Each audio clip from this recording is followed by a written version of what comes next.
What is up, everybody? It is Og here, back with another video. In today's video, we're jumping into the Slave Pen's AOE farm. If you guys haven't heard of this yet, this is going on in TBC beta, and basically it's a Mage solo farm at the beginning of Slave Pens that you can do as low as level 60, and you can farm about 80,000 experience with 31 to 35 mobs in as little as 6 minutes. My fastest time is 5 minutes and 57 seconds. So it's incredibly fast. Now, granted, the AOE cap is not currently in the beta, so that's definitely going to change some things. But I wanted to make this video to walk through exactly how I'm doing the pool, go through the actual math behind how the AOE cap is going to affect the pool, compare it to ZG to see if it's going to be worth doing, or if we can do it at all when TBC actually comes out. Before we get started with this, though, I want to give a huge shout out to Frep. So I did not come up with this pool myself. Frep came up with this pool and based it off of Hunter and Warlock farm videos from back in the day. He came up with it 2 nights ago, gave it to me as a YouTube link, and so I'm going to have that exact YouTube link down in the description down below so you guys can check out the original video that he made. And then we went and tried it. First time we were successful, and then from there we've been trying to practice it and practice it. First time took about 10 minutes.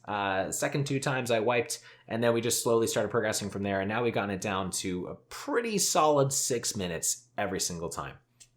It is a lot of fun though. Obviously there's going to be some changes, so we'll be talking about those, but let's jump into the video. Before we get started, I want to go over the spec that I'm using at level 63 and also tell you what to use at level 60 if you guys would like to copy my spec.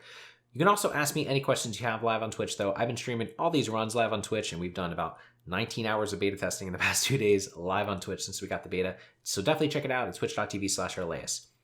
My spec though is going to be very frost heavy. I want to focus on frost because I want to be able to kill open world content, do quests, and then also do these dungeons.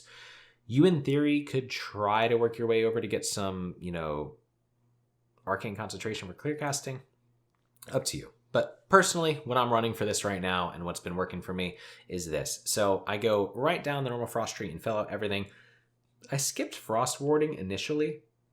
Might be worth getting for the extra armor, but honestly, you can't take many hits from a lot of these mobs in the outlands, especially, the elites in the dungeons. They're just gonna wreck right through you. So even if you have a good amount of armor from frost warding, it's probably not the best thing to get right off the bat. Reason why, there's a lot of good new talents at the bottom that really help with a lot of these AoE farms, especially to do some damage. And so you have Arctic Winds, increases all frost damage by 5% and reduces the chance you're going to get hit by melee and ranged attacks. That's great, right? And the armor probably is offset but just by that. And then you also have Ice Flows, which decreases the cooldown on Cone of Cold, Cold Snap, Ice Barrier, and Ice Block spells. When you're constantly having all these mobs, a 20% faster Ice Barrier to 24 seconds instead of 30 is huge. And so I recommend trying to get these. The talents that I do skip are Winter's Chill, Frozen Core, and Frostbite. When I'm level 60, obviously I won't have 1 point into Frost Warding. I also don't have 2 points into Ice Flow. So I do sacrifice that cooldown for the extra damage and to make sure that I have my Water Elemental pet. The Water Elemental is really nice to get that extra Nova in case you have a situation where one mob kind of skates ahead of the rest of the mobs and you want to get a Nova to get them stacked back up, or whenever you're switching sides to jump down to the bottom, which you'll see in just a little bit, that you can use the Nova to kind of Nova the mobs so that when you switch, the mobs will be right where you left them and they won't be just running down the path, separating from each other. All right, let's jump into the actual pool. So if you guys did not know where Slave Pens is, there is a lake in the middle of Zangar Marsh in the Outlands with this little kind of tunnel right here. It's in the northern part central of Zangar Marsh. You swim through this tunnel. Once you get to the other side of the tunnel, you veer off to the left, and off to the left is Slave Pens. Middle is Steam Vaults and SSC, and off to the right is Underbog. Obviously, we want to go over to Slave Pens, so you veer off to the left, and that's how you get into the instance. Okay, so once you enter Slave Pens, I would recommend, you don't need a bunch of buffs, but I would highly, highly recommend having mana potions, health potions, if you want to bring some wizard oil, some mage blood, etc. The mana regen on the beta is bugged right now, so mana is kind of hard to come by, but fortunately there's no AoE cap, and so those two are kind of going to offset each other down the road. We'll talk about that a little bit more later in the video, but you don't need a ton of consumables. As long as you have okay gear, you should be fine. I personally have T2 along with some blue offset pieces. Nothing crazy. I got a couple pieces from just leveling in Hellfire, just with some spell damage and intellect and stam and stuff like that, but nothing too crazy. I do have MQG, which is very nice to have, and Icy Veins, but we'll get into the talents later. Those really play off each other well, and then I have the Zandalarian Hero Charm. So not like crazy T3, bunch of gear or anything like that, but the gear, I would recommend having at least full T1 at the bare minimum, preferably 5-piece T2 to get the set bonus going. Once you get into the instance, though, you're going to have these first Bogshock packs. There's 2 of them. They both pat around this inner circle, and so you want to make sure that you're avoiding them. The front one goes and does a U, the back one goes and does a reverse U. Basically, they're just completing each other's pat. So you can kind of see where they're going to be at all times. It's not too bad not to aggro them. I would recommend trying to pull them with a rank 1 Blizzard. And so here I wait for them to get a little bit further up, get the rank 1 Blizzard, and then we're going to go over to the other pack to start to pull them. Make sure that all 3 of them get slowed. Go over to the other pack, and then you can pull this pack with a face pull. You can pull this pack with a Blizzard. You can pull this pack with a Nova, whatever you want to do. Pull that pack. From here, you can see these other packs. In theory, we could pull these, right? They, however, have a leash. So even if you were to pull these mobs on purpose, they would eventually leash and not actually be there for the kill phase. Those mobs, also these slaves, do cast Frostbolt, so be cognizant of that. Watch out for the Frostbolts. Try to line of sight them if you can. If you're a gnome and have Escape Artist, it is now instant, so that's a great way to get out of that as well. Nova those, Coilfang Champions right there, and then we're going to hug the left coming out here. Make sure you hug the left. If you go to the right, you're going to run into an Enchantress, and it'll be a bad time. Hug the left, run over it, and you're going to see this Bogstrack pack of, 6 Bogstracks right here. And so you're going to blink through them, and then jump Nova, jumping to extend leeway. You'll probably get hit by 1 mob, but hopefully not more than that. If you do get dazed, just, try to jump turn cone of cold potentially to slow down the mobs, whatever. Something that you can live, block potentially. One thing that's really going to help you anytime you're doing any kind of AoE farm, if mobs hit you from the front, they can't daze you. So here, for example, I strafed past these mobs while jumping towards them whenever they're going to hit me, right? What that does is it makes it so even if I get hit, I'm going to lose some health. Like you see here, I got hit for 610, but I'm not going to get dazed, and not getting dazed is huge. Once we get all those mobs aggroed, we're going to try to group them up a little bit. It's really important to try to group the mobs as much as possible. It's going to make the kill phase a lot easier, so I'm just going to hold my Blizzard right here. Once I hold 1 Blizzard, I'm going to run to the end of the hallway and then hold another Blizzard. Here's where we need to start thinking about where mobs are and kind of planning out our route. First mob that we need to be aware of is the boss. So the boss pats up the pathway, down the pathway, out in the middle, and then back up. If at any time any of these mobs are running over to the location, which I'll show you in a little bit, and the boss is down there, he will aggro and then pull everything. Fortunately, though, he has a very small aggro window, so mobs can be decently close to him without aggroing, but you definitely don't want to do the entire start of the pool and jump up on the ledge and have the mobs run through when he's on the bottom, because he likely will pull the extra mobs. The mobs to watch out for are called Technicians. Coilfang Technicians are the ones with the mana. They have Rain of Fire, and they will cast Rain of Fire and then not cast Rain of Fire for a cooldown of probably about 10 to 15 seconds, and then cast Rain of Fire again. What this allows for is us to run out of the Rain of Fire, run to Blizzard range, but out of Rain of Fire range, because our Blizzard range is bigger than the Rain of Fire range, get more Blizzard damage, another one comes, run, etc. And so it allows us to kind of use that for our kill phase. All that being said, more Technicians, more Rain of Fire. So there's an optional pack that I do pull here off on the left. It has 2 Technicians and 2 more of the Coilfang guys. So it is going to increase your mob count by 4, which is an extra 10,000 experience, because each of these mobs give you 2,400 experience. That being said, when you're first starting the pool, don't pull this extra pack. Just focus on getting down the pool. Once you feel comfortable, start intermingling more mobs if you would like. Okay, now that we're at the end of the tunnel, what we're going to be looking for here, we're going to be watching the boss. And so I noticed that the boss is up on the bridge walking down. So I'm going to go for another Blizzard to try to stall for a little bit longer so that he gets a little bit further down before I start going into the next room. Eventually, mobs get too close, and so I go over to wand this mob right here, pull these guys with proximity, and then I'm going to blink over. Again, he has a really small aggro radius, so don't be too worried about getting too close to him. But you can see here that we aggro these mobs. Now you see this box right here and this box right here. There are 3 spots you can get up on the ledge. This is spot number 1, this is spot number 2, and then the spot that we're about to get up on the ledge ourselves is spot number 3. If the boss is up on the ramp and he's running up the ramp, you can just jump right here and just go up on a ledge right now. And that's the easiest way. That's going to allow for the most stacked mobs. It's going to be the nicest kind of easiest way to do this. If the boss, however, is on the bottom, like you just saw, then we basically have to do this wide route. Doing the wide route will automatically aggro the group in the middle. If you jump up early, make sure to aggro that extra group in the middle, this one right here. Otherwise, they likely will not aggro from the proximity mobs. And so here what I do, I know that the boss is down at the bottom, so I have to keep on running around. Nova these guys, continue to run around this area. I'm then going to go over to the side here. I'm going to jump turn cone of cold just to keep the mobs off of me so I don't get dazed here. And then I'm going to jump onto the box. Don't try to jump on this box to get onto this box. Probably can with something not a gnome, but as a gnome, you don't have enough, of a high jump to get onto this box. For whatever reason, this box works. Jump up onto this box, jump up onto the ledge, and then the mobs will start running over to the side. Now you're probably going to have some technicians that try to cast a Rain of Fire if you had to go onto this side. You're just going to have to deal with that and get them stacked. Just avoid the Rain of Fires and you're going to be fine. At this point, this is going to be the same pathing for the entire kill phase. What happens is all the mobs run out this way. They run back along here. Keep on running back. You can keep on going all the way around. As soon as you jump back down to the land, they're going to run all the way back over this way and run back down. So that's why you need to watch out for where the boss is at all times and know where he is, right? Because if for example, the mob's right here and I jump down and the mobs run back through the middle and the boss is through the middle, he's going to aggro, right? And if he aggroes, he has a healing totem, he's going to heal up all the mobs. It's going to be a bad time. So you want to avoid aggroing the boss. So make sure that when you're, focusing on where to stand or focusing on the mobs, you're not letting them get down to the middle, preferably.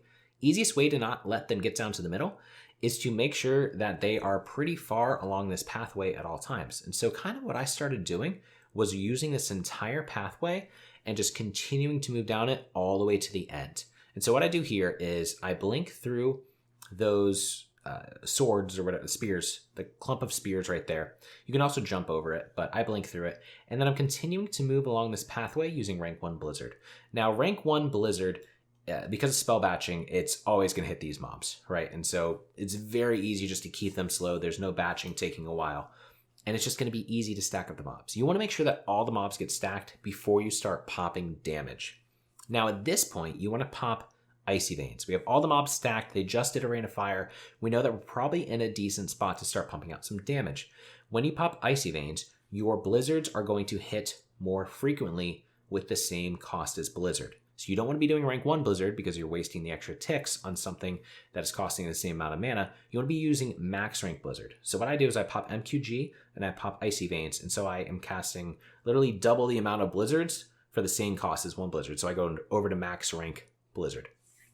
Same kind of a thing once we get the AOE cap, we're just going to be more mana cognizant. What this allows is us to chunk down the mobs a good bit while they're still moving. Still be wary though of Rain of Fires. You can take a couple hits from Rain of Fire, make sure you have Dampen Magic on and Mage Armor on by now. I recommend putting on Mage Armor the second that you jump up onto this ledge. But as long as you have those two on, you can take a couple hits of Rain of Fire. You see here that I wait for a Rain of Fire, I get hit for 518. It's not hard in this pool to actually bandage. But you can see here, I'm actually able to chunk down most of the mobs below 50% just from that one go. Now I'm back into rank 1 Blizzard, trying to get them stacked up, using my pet, and I'm going to Nova with my pet on the mobs to try to slow them down just a little bit. Every single time getting hit with Rain of Fire, I'm moving forward or I'm blinking down a straightaway if I need to. Mobs kind of get separated. I get to the end of the thing. I can run around the side if I want, but typically I jump off here, jump off, and then just flip my Blizzard to the other side. So at this point, you could have some mobs in the back like this that are still casting Hellfire. Sometimes they're going to cast Hellfire on the back. Sometimes they're going to cast it on you here. If they cast it on you here, just move forward. Basically, what you're trying to do is you're just trying to keep a good stack as it runs around to the side. This is a great time to bandage, evocate, just get prepped and ready to go again, whatever you need to do. You will, however, notice this dot on me, so cripple. The Naru that are running through here can cast cripple on you, and it's going to cause you to run a lot slower. If you need to, block it off. If you're a gnome, you can use Escape Artist, whatever you need to do. Even if you need to sit through it, you can use Blink to get over to the other side where we're about to go. Just something you're going to have to deal with. It's not too bad, but it definitely could cause some issues during the pool. Just something you're going to get used to as you go along. Now that we are at this section, our goal is basically keep the mobs stacked, keep on burning them down while avoiding the Rain of Fires, and giving them enough time to get all the way over to the side so that we can drag them all the way back over just like we just did. And so you can see that they're pretty low now, but eventually we're going to have to work with the AOE cap, and we're probably going to, have to do a few laps like this back and forth. But you can see that they're going back. I'm standing by this tree. As long as I stand by that tree, I shouldn't aggro the boss. If you are level 60, you should probably move forward though, and you're going to have to watch out for the Rain of Fires.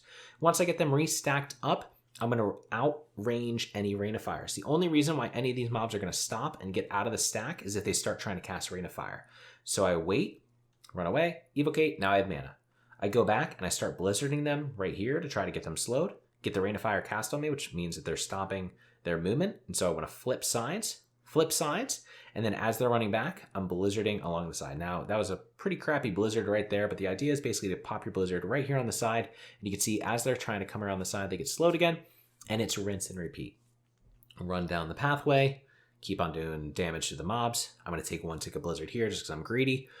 Keep on running. Blizzard, you can see that I am slowed right now, so I make the decision to blink right here to try to get some extra distance.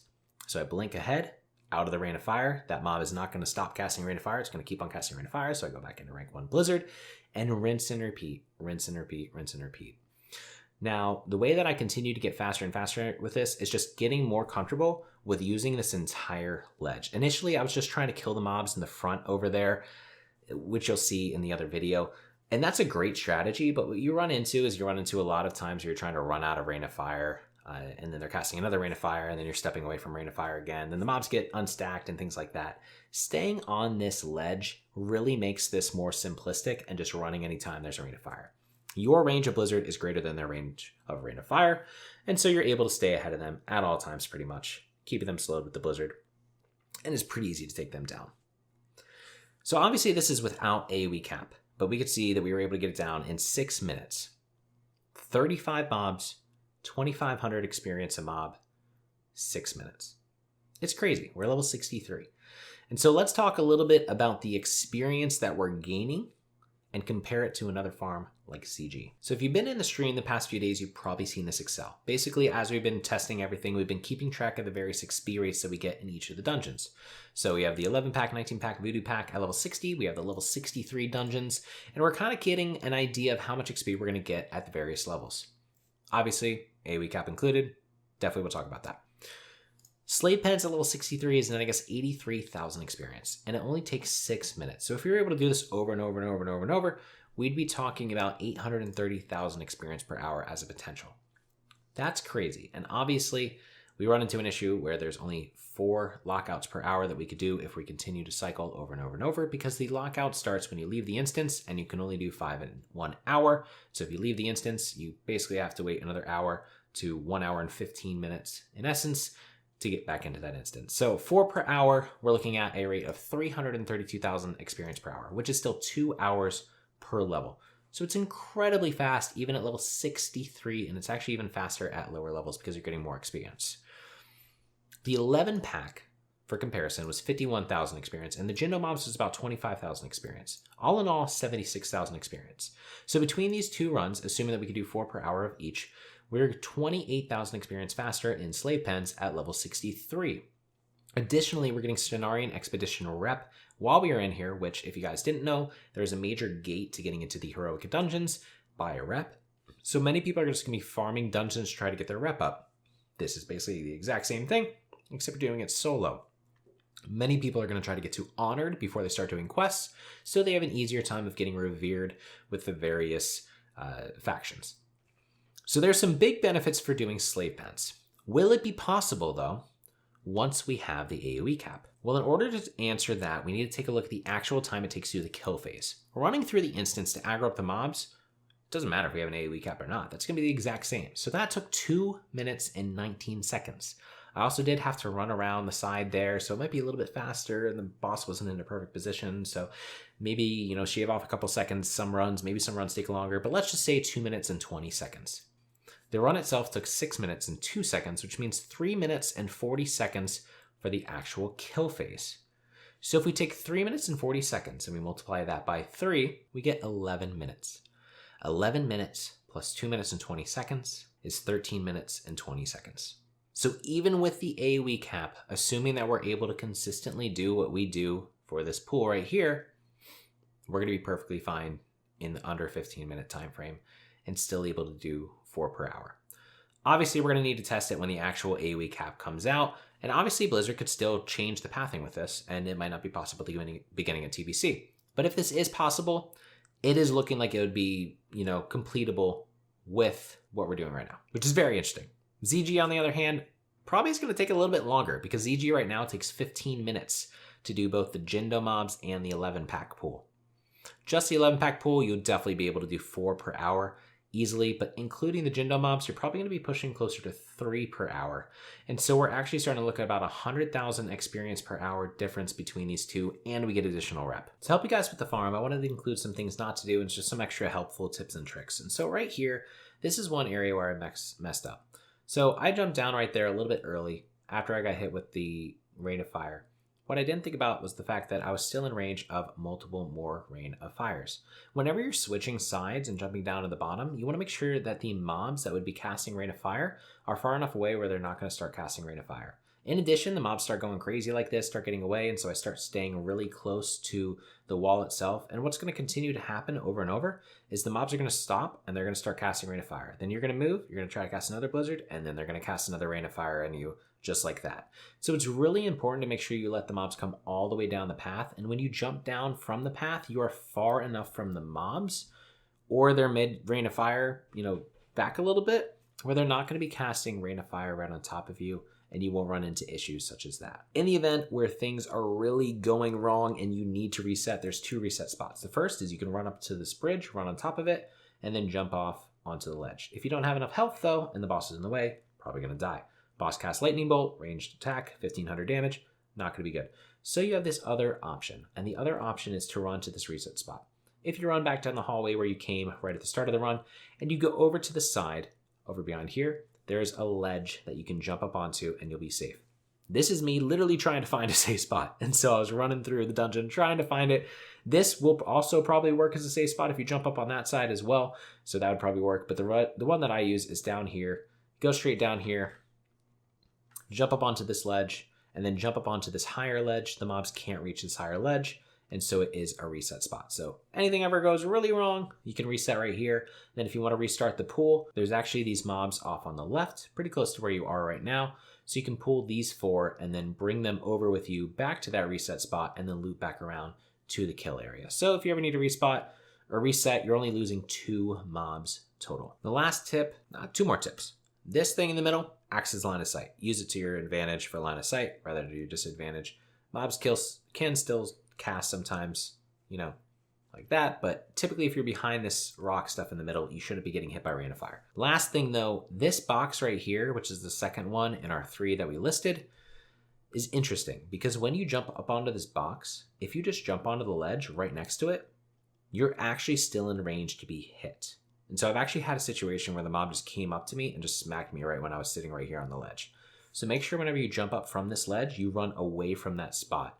Otherwise, they'll still be able to hit you. All right, everyone, that wraps up today's video. I hope you all enjoyed it, and if you did, please subscribe and leave a like and a comment below to let me know so. And if you guys have any other ideas for any other videos, please let me know in the comments below. Also, check out the description for the Twitch where I do all this live, and also for my Twitter and Discord where you guys can be notified of any future updates and when I'm going to go live on stream. So I'll see you guys in the next video.